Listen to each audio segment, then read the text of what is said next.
Sheriff. I never said I'd take her your message.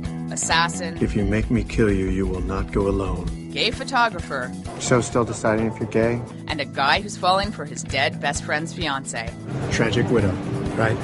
George, you gotta hand it to Timothy Olyphant. The guy's got range. He's made it in TV and film. And radio, too, for that matter. Yeah, he was a sports commentator for an indie station in L.A., with David Lynch doing weather. But I digress. Timothy got his start at acting school in New York. He did some off-Broadway after that.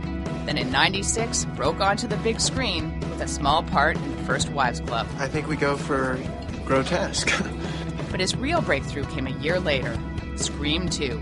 Surprise, Sydney. After nearly 10 years doing movies, Tim moved over to TV in 2004, landing a lead role on the HBO hit Deadwood. He'll use no one to try to control me. Tim did Damages after that, with Glenn Close, plus a few more flicks you might recall. He battled Bruce Willis in Live Free or Die Hard.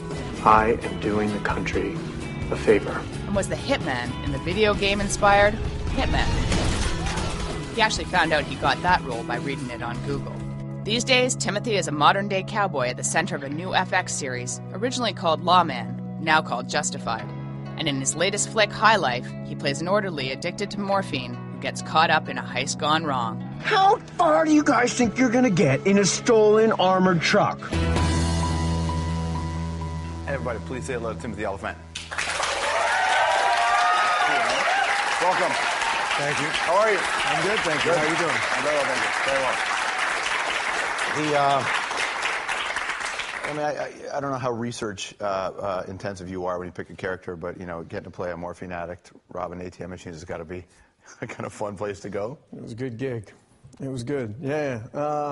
Was that a question? How well, it was sort of a statement which was supposed to lead to a question. Yeah, exactly. Which is, how would one research a character like this? I'm going to catch up. So how did you get to this film? Like, it just came across your desk and you looked at this and thought, okay, this is the one? Because you've got another television show coming up, right? And you've obviously, Deadwood was a successful television show. You keep yourself busy, and then all of a sudden this comes along? It was like that.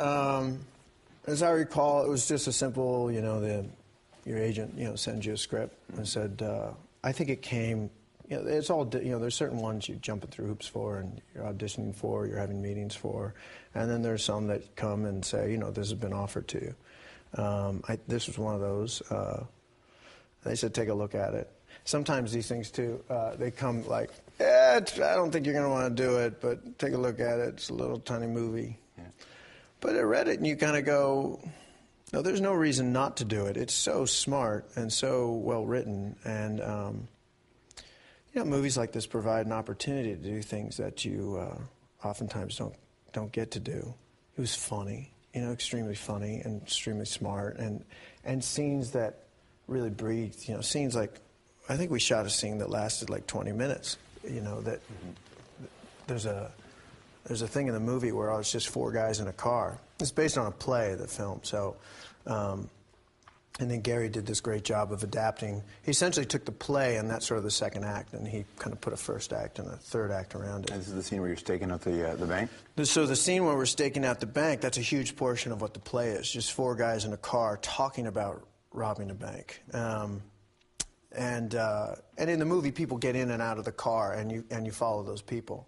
But the section in the car, the four of us, the actors, had rehearsed it so much. I mean, night after night after night. We after we'd wrap, we'd get together and usually in my room, and it's because I had the biggest room. It's just the way it is, you know what I mean? That's what all that sculpture class got you over there. Exactly. See how that worked out?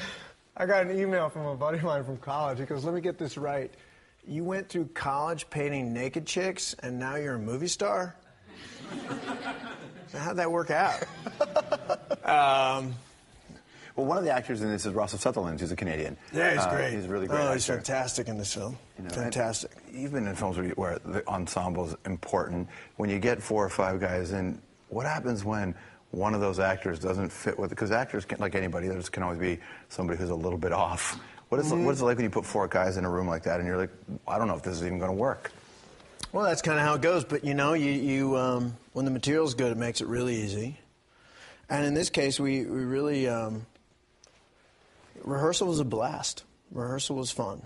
It's a really great indication of how good the material is when you're just loving the rehearsal.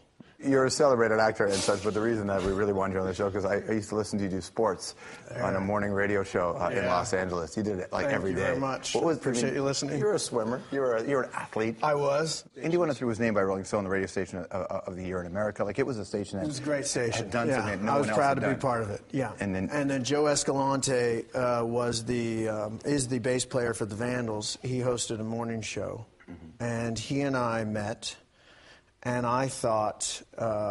wouldn't it be fun to be on the show? And he said, what would you do? And I said, well, you don't have, because I listened to it, and I said, you don't have a sports reporter. I could do that. So for 2 years, I did the sports, and David Lynch did the weather. Yeah. Well, and it was spectacular, and the music was amazing. His weather report was so bizarre. Unbelievable. His weather report made me feel like your character after he jacked morphine in your movie. That's what Lynch's character, his weather You know was my like. claim to fame, and here's another one, Werner Herzog. I've never met David Lynch either, and we were on the same station there for 2 years, and I'm a huge David Lynch fan. So one day, I'm driving in my car, and Joe says, I hear Joe, I'm listening to the radio, and I hear Joe say, coming up next, sports with Timothy Olyphant and weather with David Lynch. Yes, the David Lynch. So when I called Joe in for the sports, I said, listen, I was just listening to the station a minute ago, and I heard what you said. Sports with Timothy Olyphant, weather with David Lynch. Yes, the David Lynch. I was like, would it kill you? You know what I mean? The Timothy Olyphant. I was like, look, I understand, he's Blue Velvet's the greatest film of the 80s, but I was in Deadwood. So now, keep in mind, David Lynch, I talk to Joe every morning on the phone, and if I'm on the set, I call him from my cell phone, or I'm in Bulgaria, I talk to him from Bulgaria. Give him the rugby, give him the Greco-Roman wrestling report. And, but Lynch calls in and leaves a message on a voicemail. He doesn't speak to him. They have a voicemail set up for him that he calls in, and he just leaves the weather report. Yeah. And he only gives the weather for that moment, by the way. He doesn't say, what the day is going to be. He just says, right now. Yeah. This is the weather. And sometimes he calls in from Bulgaria, and he just says the weather where I am. Yeah. Is. So he doesn't even, it's not even, but anyway, so the only reason I say that is important to the thing. So the next morning I call in to talk to Joe, and he says, did you hear the weather report? And I said, no. He goes, keep the radio on. It's coming up in, 20 minutes. So the weather report, at the end of David Lynch's weather every day, he gives the thought of the day, right? The thought of the day is fresh cut pine. And he hangs up. He does this every day, right? It's fantastic. It's every day it's something, The thought of the day is new shoelaces. So that next day, he says, weather right now is 63 degrees, pale blue skies, very still. And the thought of the day is Timothy Olyphant. The Timothy Olyphant. That's a moment for you, man. Stick around. We're going to come back and play a little game with Timothy called 5 Lines and 5 Styles. Timothy Olyphant when we come back. Thank you back here with Timothy Olyphant. He's got a brand new movie. He's got a brand new TV show on the way. Now it's time to find out how good an actor you really are, sir. You did this with Juliette Lewis. Juliette Lewis, yes. That's intimidating. She was really good at it, too. She's a very good actor. There was one particular genre which she nailed. I hope you get the same genre. Is that right? Yeah. I won't tell you until you pick it. You pick the line, I pick the genre. You ready? Yeah. I feel like okay. What? Is it, well, it just feels like it was more fun if I tell you the genre. Okay. But I'm not going to do the line. You have to do it. Oh, well, then that's the same thing. I was trying to get out of... Yeah, not going to work. Yeah. I'd love to host a show. Would you? Yeah. I want to be a guest on your show. That'd be good, right? Yeah, we'll pull that off. Oh, you know what? This one I think you can pull. Okay. The genre is action hero style. Oh, right. Oh, okay. Watch this. Think of it like when you stole that character. That's right. That's a role from Vin Diesel. Same idea. I've worked with Bruce Willis. I know. So no offense to Vin Diesel, but I'm going to do a Bruce Willis. Okay.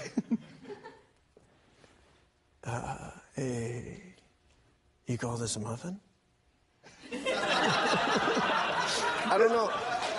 That's my bet. That's Bruce Willis. There's a little bit of Bruce Willis, but it wasn't really. There's a lot of Brando. Was it? There's a little Brando in there, yeah. Really? Actually, you're a Lynch fan, so it might even have been a less breathier version of Hopper. Really? Yeah. Oh, I'm taking these as compliments. They're good notes, yeah. I really liked Hopper. Okay, now you pick the line, and I'll tell you what the Brando's genre pretty should good be. too. You're going to tell me the thing. I might just do them all like Bruce Willis. / Hopper / breathier.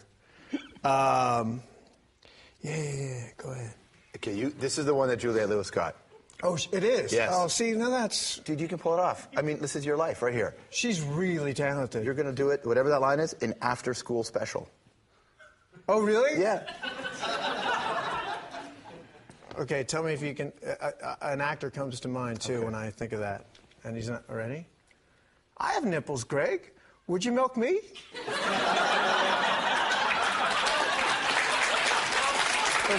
It sounds a little Michael J. Foxy, but... Was it a little Michael J. Fox? A little Michael J. Fox. Who are you doing there? I'm not going to tell you. Tell me who you're doing there. No, it would sound offensive. What's that? It's not. I'm a big fan. Okay. But Mark Wahlberg came to mind. Okay, fair enough. It's Funky Bunch era. Hey, everybody, come on, man. What's going on? Okay, I want you to He do... has a little thing. He sat in that chair. He didn't do that in that chair, though. He didn't, He no. was much tougher. It's later... Did he do tough? He's much tougher He sat now, down and did tough when he was here? Tough, slightly vulnerable, I should have but not gone too with vulnerable. tough. Yeah. Do you got to make choices when you're being interviewed?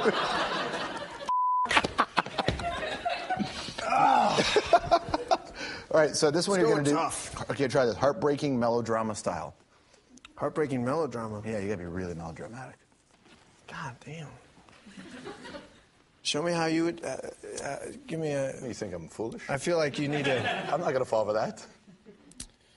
It's all in the eyes, Heartbreaking buddy. melodrama. It's all in the eyes.